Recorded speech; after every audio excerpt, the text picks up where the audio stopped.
Olá, espero que vocês estejam bem. Aqui quem fala é o JJ, professor conteudista da disciplina Sol 552, Geoquímica de Superfície, e a gente vai continuar as nossas aulas, agora na aula 2. Nessa aula 2 especificadamente, nós vamos tratar de indicadores da ação humana, especialmente sobre a química do solo, ok?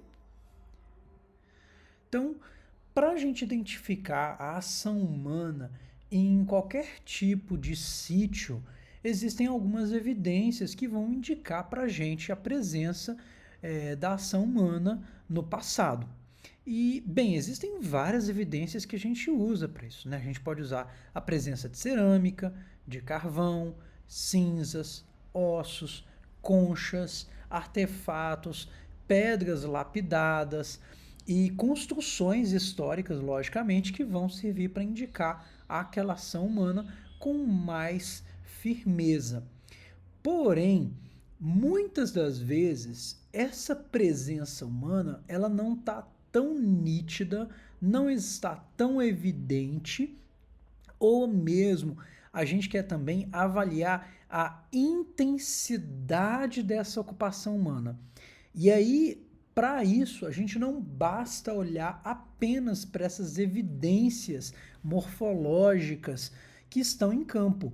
A gente precisa usar técnicas laboratoriais que vão mensurar alterações químicas nos solos e nos sedimentos para confirmar a presença humana e principalmente para mensurar ou estimar a intensidade daquela ocupação. Então eu vou saber se existiam comunidades indígenas, por exemplo, muito mais densas ou menos densas, se aquela ocupação ela se deu por um período mais longo ou mais curto, e até mesmo o tipo de uso que aquela área foi destinada, eu consigo mensurar através da identificação dos elementos químicos que estão ali. Então, eu mesmo gosto muito de falar que a composição química desses solos de sedimentos, eles são valiosos marcadores, né, que são invisíveis a olho nu. A gente realmente precisa de técnicas laboratoriais para que a gente possa fazer essa identificação. E, bem, para a gente identificar elementos químicos que indiquem a ação humana, a gente primeiro precisa entender que qualquer solo, que qualquer sedimento, que qualquer material, ele já tem previamente uma composição química definida. Então ele tem um que a gente chama de background alquímico. Todo solo, todo pacote de sedimento, ele já vai possuir teores que são mínimos de cada elemento químico. Isso porque ele está associado com uma rocha que foi intemperizada, com a atividade biológica que pode ter enriquecido ou empobrecido o teor daquele elemento químico.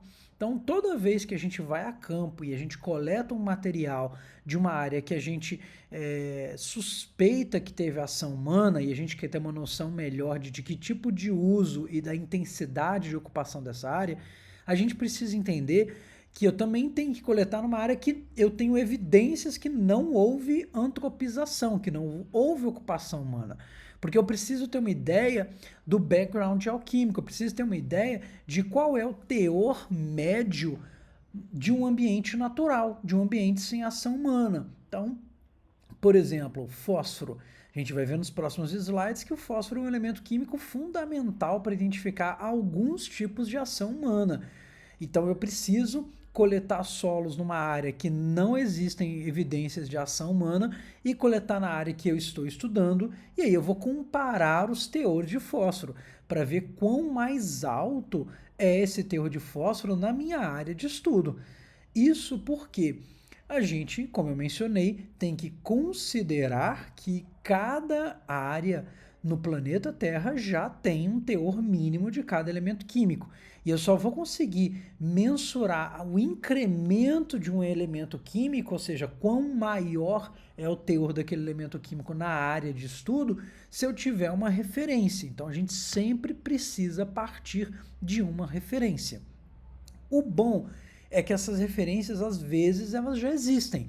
Como, por exemplo, a gente tem para o estado de Minas Gerais especificamente uma resolução, que é a resolução Copan 166 de 2011, que serve para indicar o teor de elementos químicos que naturalmente acontecem nos solos e sedimentos. Opa, perdão, passei rápido.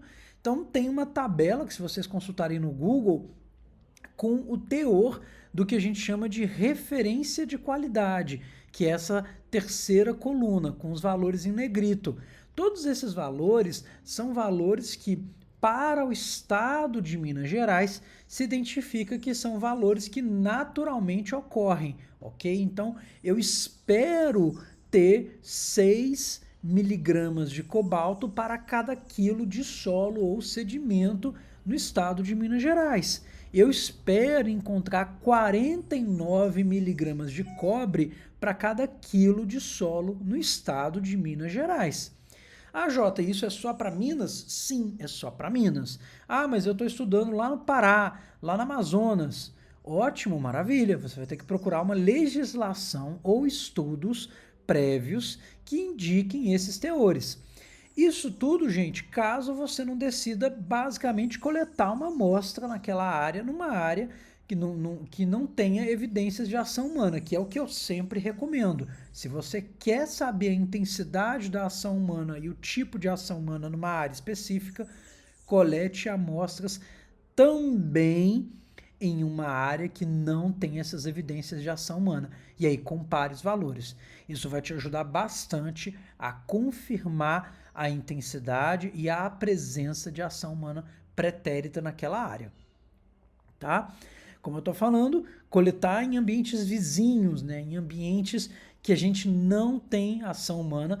E uma outra sugestão também é coletar em horizontes profundos, porque a ação humana ela tem a tendência de afetar os horizontes superficiais mais facilmente e menos facilmente horizontes muito profundos. Com raras exceções, a gente não tem muita interferência humana abaixo de 1 metro de profundidade. Eu falo exceções porque existem. Por exemplo, tem as terras arqueológicas, antigamente chamadas de terra preta de índio na Amazônia, que até abaixo de 2 metros de profundidade tem ação humana evidente. Mas isso vai variar de caso para caso. Abrindo ali uma trincheira, um perfil para avaliar, você vai perceber se existem evidências morfológicas ou não para indicar a ação humana. E aí pode eventualmente coletar dentro daquela mesma área, mas uma profundidade muito maior. Coleta uma amostra superficial que você indica que provavelmente marcadamente existe a ação humana, e uma amostra a 2 metros de profundidade, onde pelo menos se espera que não exista uma ação humana. Ah, Jota, mas e se eu coletar e ainda assim existir uma sugestão, a partir dos dados químicos, que a ação humana interferiu na composição química daquele solo? Maravilha, é um resultado do mesmo jeito. A única coisa que você vai falar é que agora a ação humana não se restringiu apenas aos horizontes superficiais, mas que ela também atingiu profundidades acima de 1 metro, acima de 2 metros de profundidade. Ótimo, você consegue identificar do mesmo jeito. E quando a gente quer avaliar a ação humana e esse background geoquímico, a gente geralmente dá mais atenção para elementos químicos que têm a natureza geogênica. O que eu quero dizer com isso? Elementos químicos que não têm contribuição humana, que a ação humana, independente do tipo e da intensidade, não aumenta ou diminui esses teores. São elementos químicos que a gente não incrementa, basicamente isso. Então, eu quero saber se uma área não foi afetada por ação humana ou se foi afetada por uma ação humana, eu também vou comparar com elementos químicos que não existem evidências de ação humana. Porque aí eu vou falar, olha, essa área aqui e essa outra área aqui, elas teriam o mesmo background, porque os teores de, por exemplo, zircônio e tório são muito parecidos. Então, é como se o que veio produzido pelo intemperismo das rochas, o que foi incorporado pela atividade biológica, seria o mesmo, porque os teores de zircônio e tório estão os mesmos. Qualquer diferença, qualquer elemento químico que agora tenha teores ou valores muito diferentes, isso veio em função da ação humana e não em função de ser uma rocha diferente e não em função de ser uma atividade biológica diferente, porque os teores de zircônio e tório são os mesmos e são elementos que estão marcando uma história toda na formação, vamos dizer, entre aspas, natural daquele pacote de solo, daquele pacote de sedimento. Então, se os teores desses dois elementos químicos são muito parecidos, quer dizer que todos os outros elementos químicos também deveriam ser parecidos. E se eles são diferentes em função da ação humana. E aí agora vamos falar propriamente dito da ação humana, né? Existem diferentes tipos de ação humana, a gente sabe muito bem, nesses sítios históricos e pré-históricos, de enterramento, de sepultamento, de enterramento de resíduos orgânicos, de agricultura e de pecuária que se desenvolve naquela área onde os humanos tentam aumentar a produção agrícola ou mesmo aumentar a fertilidade natural dos solos, ou até mesmo usos associados com metalurgia, com produção de metais especificadamente, especialmente para sítios históricos nesse caso, né? Quando a gente pensa os usos mais relacionados com residência, sepultamento, incorporação de resíduos orgânicos, como que vocês estão vendo nessas fotos aqui, a gente tem pedaços de ossos e conchas, cinzas, carvão, a gente tem um enriquecimento dos solos e sedimentos nesses elementos aqui. Carbono, logicamente, está associado com qualquer tipo de material orgânico, cálcio, magnésio, porque eles têm intimamente associado, por exemplo, com conchas ou com ossos, sódio, potássio, bário, lantânio, zinco, selênio, fósforo e cério. Todos esses elementos químicos estão muito associados com dentes, com ossos, com enriquecimento por cinzas, pela queima de material biológico. Tudo isso tem uma íntima relação com áreas onde houve sepultamento ou incorporação de resíduos orgânicos por atividade humana, ok? Então, se eu comparar duas áreas que possuem teores de zircônio e tório parecidos entre si, porém o teor de fósforo é muito diferente ou o teor de cálcio é muito diferente entre essas duas áreas, eu vou falar que claramente esse incremento, esse aumento do teor de cálcio ou de fósforo, ele está sim associado à atividade humana e que ele não pode ser atribuído a, por exemplo, uma rocha que é mais rica em cálcio em uma dessas duas áreas, ou a atividade biológica de cupins, ou de formigas, ou de minhocas, que podem ter aumentado o teor de cálcio em uma das duas áreas. Não. Nesse caso, realmente seria apenas a ação humana. Outro tipo de uso que a gente tem é a agricultura, pecuária, e uma coisa que é muito comum nessas áreas é o terraceamento, né? O que é isso? É remover solo de uma área e levar para uma outra região. Essa foto aqui é muito interessante, que é uma foto que a gente tem daqueles terraços na América do Sul que são nivelados, né? Que foram nivelados pelos incas para a produção agrícola, e aí eles removiam o solo de uma área, traziam para uma outra área e nivelavam aquele terreno. E aí vocês veem a diferenciação de cor abrupta que existe. Essa área aqui, acima de mais ou menos 70 centímetros de profundidade, ela é muito mais escura, muito mais rica em matéria orgânica, muito mais rica em nutrientes. Para a agricultura era muito mais interessante do que esse material logo abaixo.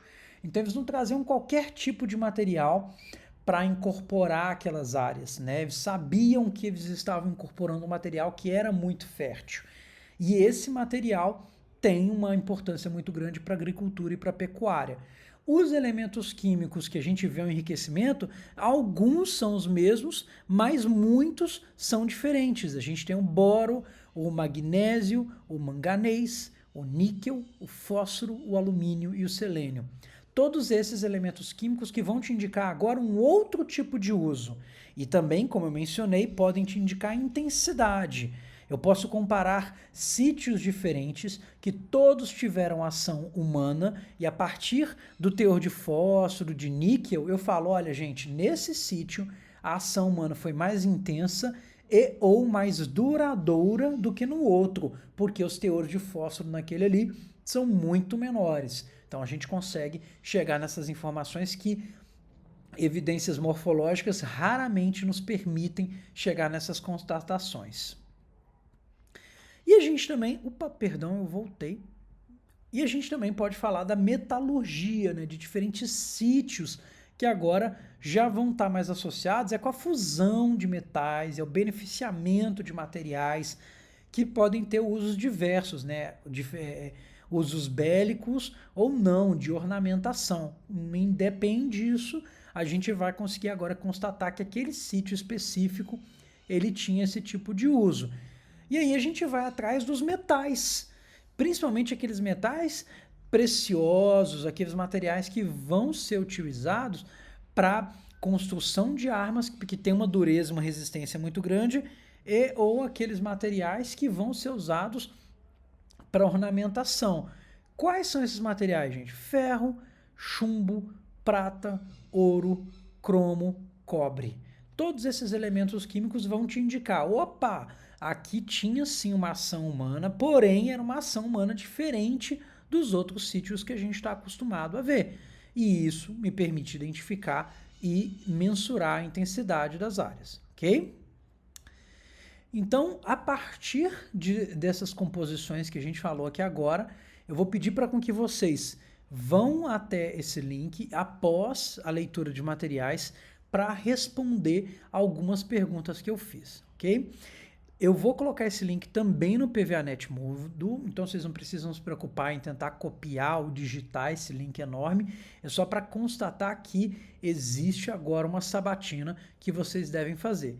Essa sabatina vocês têm uma semana para responder. Então, se eu estou deixando hoje, no sábado, dia 24 de maio, vocês têm até o dia 31 de maio para responder as perguntas. Ok? Façam a leitura do material, assistam às aulas e respondam ao questionário. Um abraço para vocês, até logo!